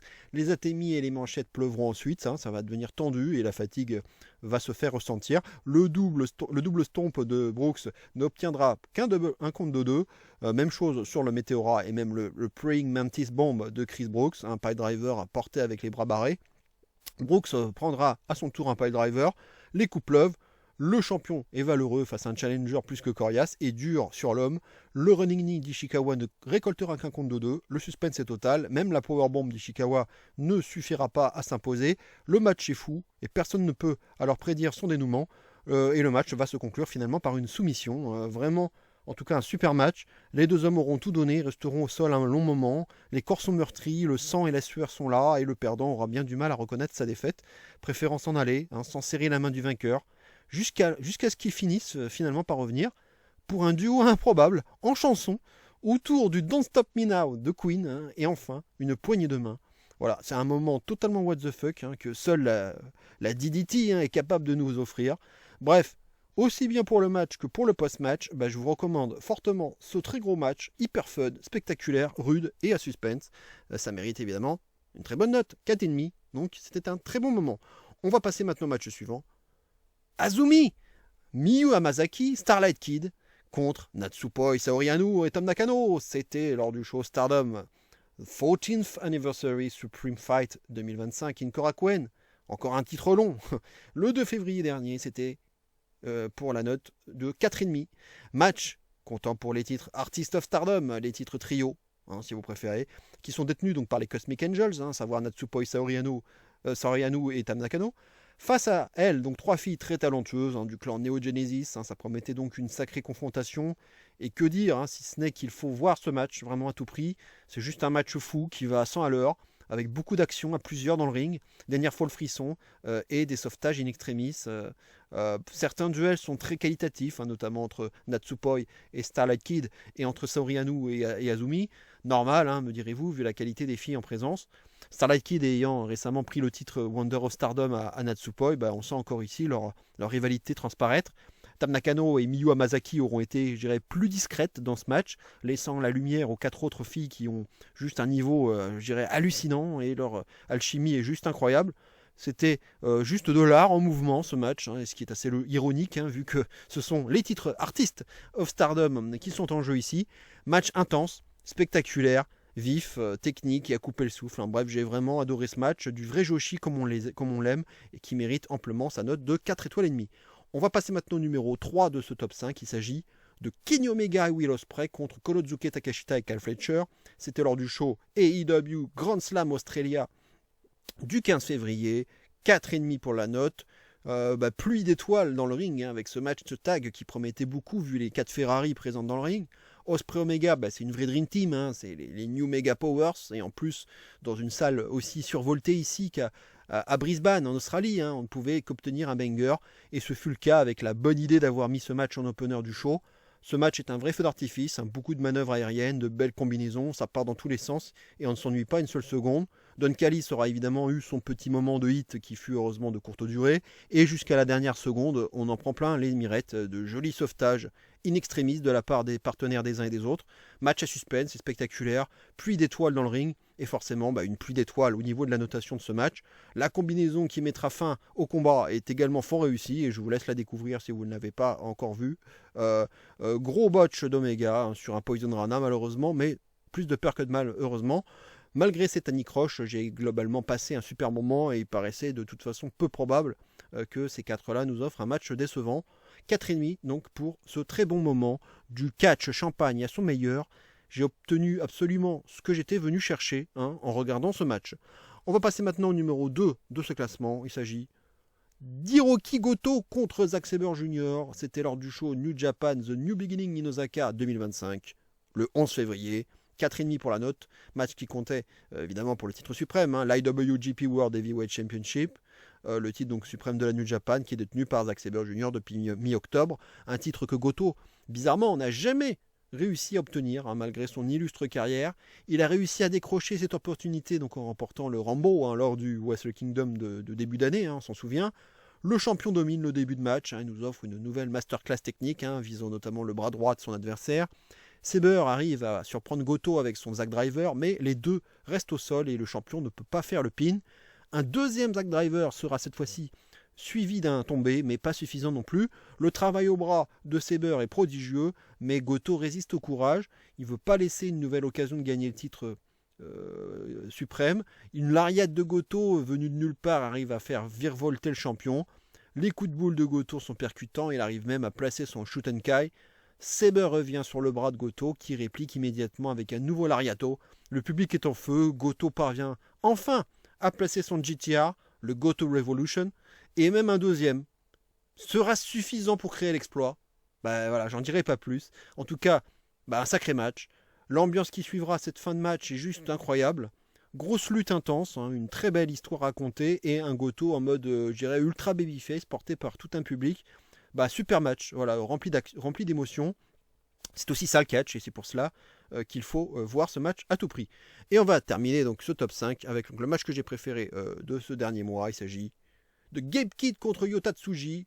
C'était à nouveau dans le même show, New Japan, The New Beginning in Osaka 2025, le 11 février, 4,5 également pour la note. Match comptant pour l'IWGP Global Heavyweight Championship détenu par Yota Tsuji depuis le 4 janvier dernier, donc c'était à Wrestle Kingdom. Une belle affiche entre deux des éléments les plus prometteurs de la New Japan à l'heure actuelle et deux éléments qui combattront très bientôt pour le titre suprême, c'est une certitude. Un Gabe Kidd au sommet de son art actuellement, toujours aussi incroyable à faire le show, à provoquer, à trash-talker son adversaire sans arrêt. Quand il est dans un ring, on sait qu'on ne s'ennuiera jamais avec lui. Les atémis échangés sont très percutants, tout comme les coups d'avant-bras. Le public participe à chaque coup porté et l'on prend un plaisir immense. Le bruit des atémis est juste incroyable, tellement il résonne dans toute la salle. Les super kicks de Tsuji sont également très impactants et mettent Kidd à terre. Le Boston Crab de Tsuji va faire très mal au dos de Kidd, qui arrivera tout de même à saisir la corde. La bataille que se livrent les deux hommes est juste à couper le souffle et Kidd t'y embarque facilement, tellement il vit ses matchs et te raconte des histoires à chaque combat livré. L'ariato de Kidd qui ne suffit pas. Gros coup de genou de Tsuji dans la foulée. On en prend plein les yeux. On part alors vers un échange de baffes de haute volée. Powerbomb, stomp. Tsuji passe à la vitesse supérieure. Tentative de Gin Blaster contrée incroyablement par un pile driver de Kidd. Ce match est juste une pure folie. L'ariato de Kidd. Mais Gin Blaster réussi par Tsuji dans la foulée. Les deux hommes au sol. Là, le match est vraiment hyper indécis. Voilà, j'en finirai là pour le petit résumé. Mais vraiment, quel banger absolu. Nouvelle masterclass signée Gabe Kidd après le match de l'année réalisé face à Kenny Omega il y a quelques semaines. Ces deux catcheurs, ils iront très loin, ça c'est sûr. Inutile de vous dire qu'il faut courir voir ce match, c'était juste incroyable. Bravo aux deux hommes, je n'ai rien d'autre à dire de plus.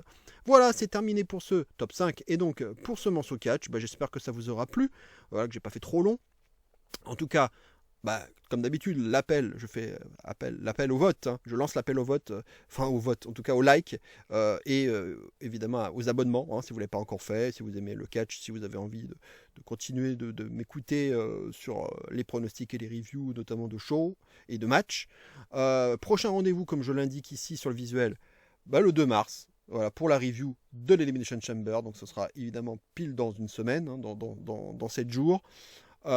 Et j'espère qu'il y aura des choses intéressantes à dire. Voilà, et qu'il va y avoir des moments pas forcément attendus, et des choses qui vont encore nous surprendre, un peu comme au Rumble.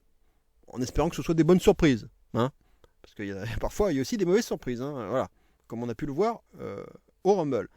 Voilà, en tout cas, merci pour votre fidélité. Je remercie d'ailleurs tous ceux qui ont pu voir ma vidéo review de Rumble qui a plutôt bien fonctionné, plus que la moyenne de mes vidéos, donc merci à vous. Et donc on se retrouve donc dans une semaine.